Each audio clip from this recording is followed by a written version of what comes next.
Hello everyone.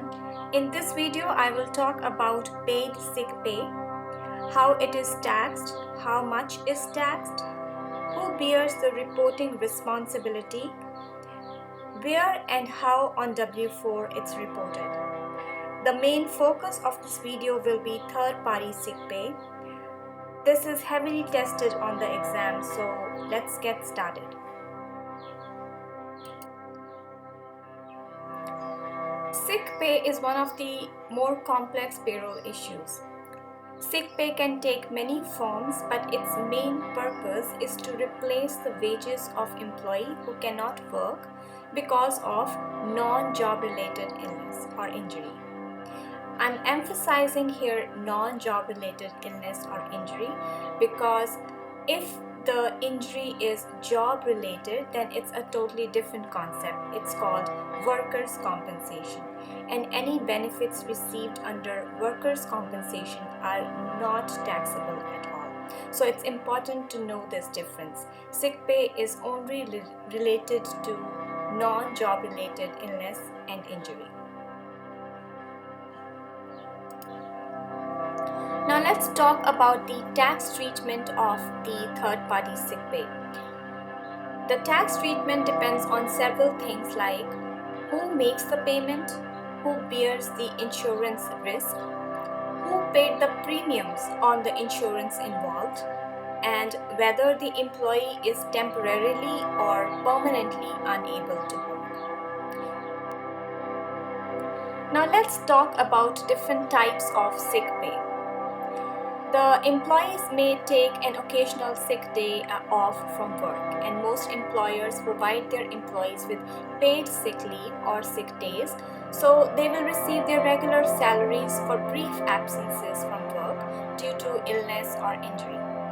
Now, these payments that are made under such sick leave is taxable wages that are subject to federal income tax withholding, Social Security, Medicare, and future taxes when they are paid to the employee. The second category is sick leave under separate plan.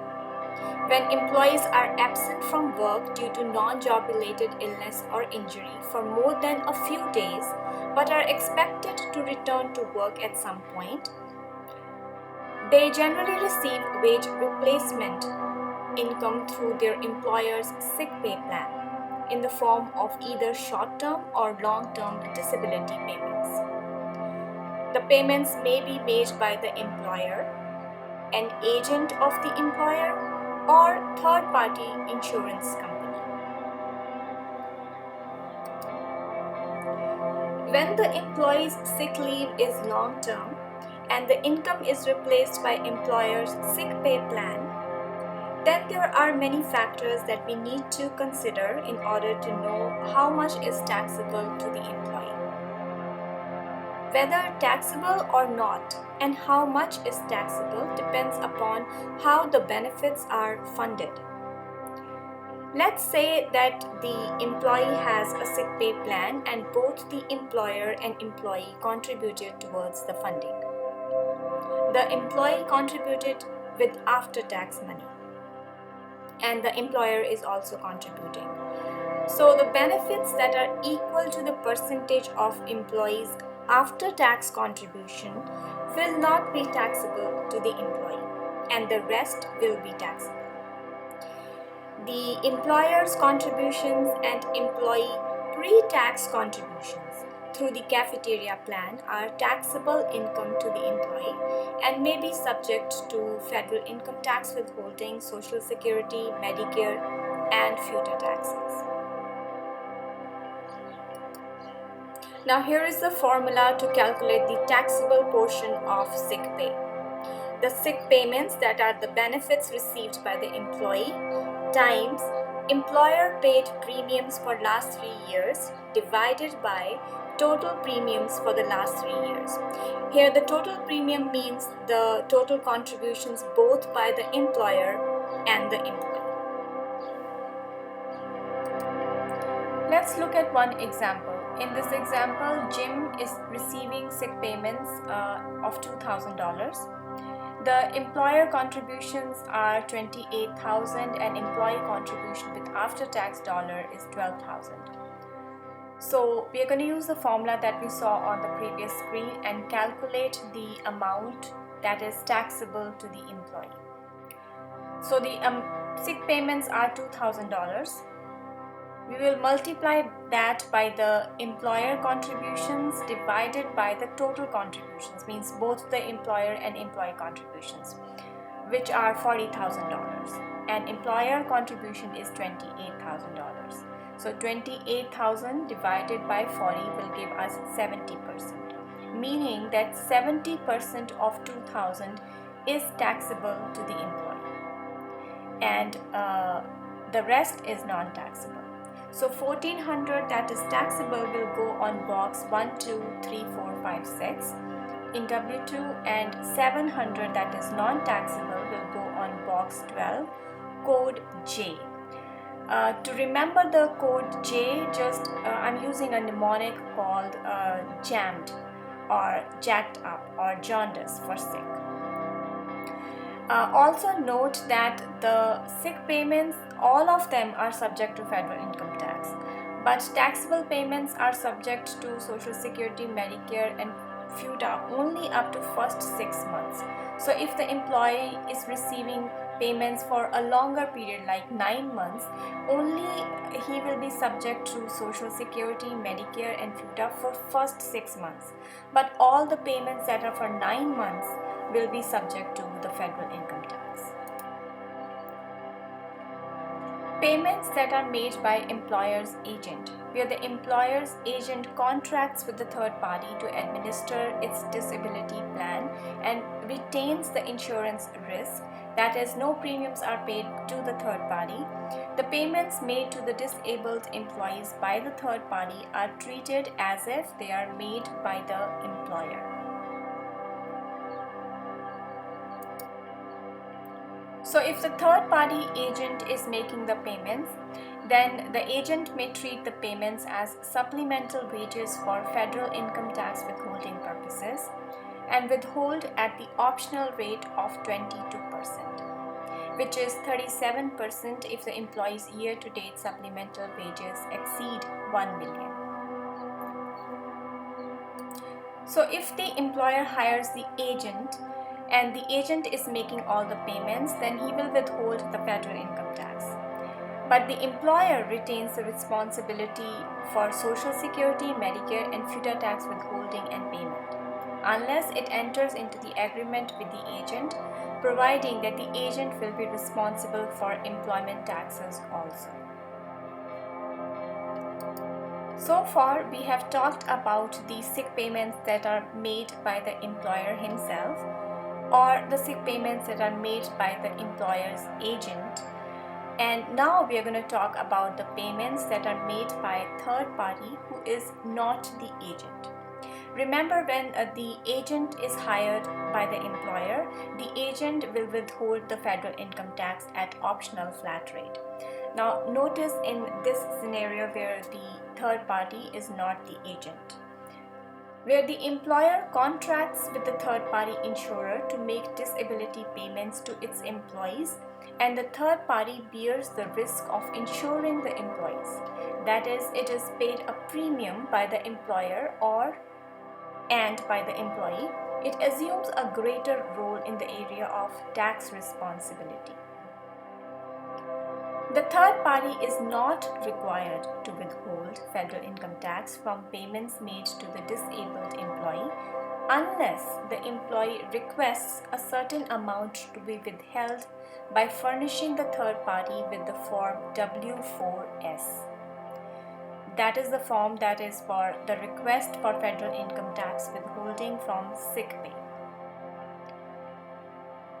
So the third party is not entitled to withhold federal income tax unless the employee wants the federal income tax to be withheld and files the form W4S. Also, after withholding, the employee must receive at least $10. Let's talk about the depositing and reporting responsibility. Depositing withheld taxes. The general rule for depositing withheld income and employment taxes apply to the sick pay. Although the liability for depositing may vary depending on who is responsible. Reporting responsibilities. Once again, the responsibilities for reporting income and employment taxes withheld and deposited depend on the sick pay agreement and who made the payments to the employees. Where on W-2 is sick payment reported? The taxable portion is reported on box 1, 2, 3, 4, 5, 6, and the non-taxable is reported on box 12, code J. For J, remember the mnemonic jacked up or jaundice that is related to the sickness. Sick pay, including both short-term and long-term disability payments received within 6 months of the absence, is subject to Social Security, Medicare, and FIDA tax.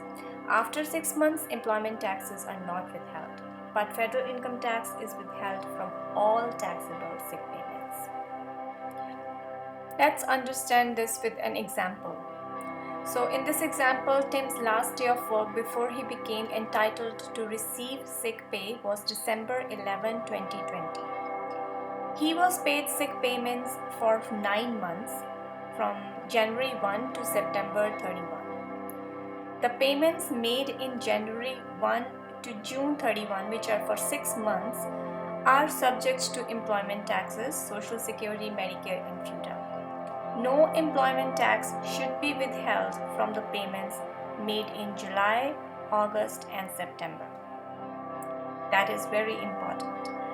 And withhold federal income tax from all the 9 payments from January to September. Let's look at another example. John is injured away from work on February 10th and begins receiving $750 per month in disability payments from the third party. He receives these payments for 8 months. His employer paid 75% of the disability premiums and John paid the rest through the after-tax payroll deductions. How much of these payments will be taxable? So the employee receives $750 per month for 8 months. But we know that we have to calculate the Social Security and Medicare only for 6 months. So we multiply 750 by 6 and we get the amount 4,500. Now what part of this 4,500 is taxable? Whatever the employer paid, right? So 75% was paid by the employer, that was already given to us. We multiply 4,500 by 75% and we get the amount that is taxable for Social Security, Medicare, and FIDA. Now, in order to calculate the federal income tax, we need to multiply 750 by 8 months to get the total amount that was paid in 8 months, which is $6,000. We multiply that by 75% of employer's contribution and we get $4,500. So $4,500 is taxable for federal income tax. One more example. In this example, Mike's employer pays 60% of the insurance for its employees as part of sickness and disability benefits plan, and the employee pays rest through the after-tax payroll deductions. Mike was injured in non-work related accident and has been receiving monthly disability payments of $1,750 per month for 9 months. How will these payments be reported on W-2? So we know that $1,750 is per month, and for 6 months it's taxable for Social Security, Medicare, and FIDA. So we multiply 1,750 by 6 to get the amount 10,500, and we know that the employer contribution is taxable, so we multiply 10,500 by 60% to get the taxable amount, which is 6,300. So this 6,300 is taxable for Social Security and Medicare, and it goes on box 3 and 5 on W2. Now we will calculate the federal income tax, which is withheld for all the payments. So total payments were 9. We multiply 1,750 by 9 and we get 15,750. We multiply 15,750 by 60% of the employer's contribution, that is taxable income to the employee, and we get the amount 9,450, which goes on box 1 of your W4. So we also need to know what is not taxable, which is the employee contribution, 40%, which is 700 times 9 is 6,300. It goes on box 12, code J. Now the last part of this sick pay is permanent disability benefits. Payments to totally and permanently disabled employees are income to the employees and are subject to federal income tax withholding by the party making the payments, to the extent the employer paid premiums or the employee paid premiums with pre-tax dollars. So again, the same story, but here all the payments are taxable to the extent they are contributed by the employer or the employee contributed with pre-tax dollars. So after tax employee contributions are not taxable, the rest is taxable. Things to remember: sick pay is non-job related sickness or injury. Workers' compensation is job-related injury or sickness and it is not taxable to the employee. The employer contributions are taxable income to the employee. Employment taxes, Social Security and Medicare are withheld from first 6 months taxable payments only. Employer will pay the future tax on first 6 months taxable payments only. The federal tax withheld from all taxable payments. If the employee's contribution is pre-tax, then 100% of the sick pay is taxable to the employee. Other thing to remember is that who is making the payments. If it is the employer, then the employer is responsible for withholding and reporting all taxes. If it's the employer's agent who is making the payments, then the agent is responsible for federal income tax and the employer is responsible for other employment taxes. But if the payments are made by the third party who is not the agent, then the employee will give the W4S to the third party if they want the federal income tax to be withheld. That's all in this video and I will see you soon in the next one. Keep learning and practicing for your exam. Good luck. Bye-bye.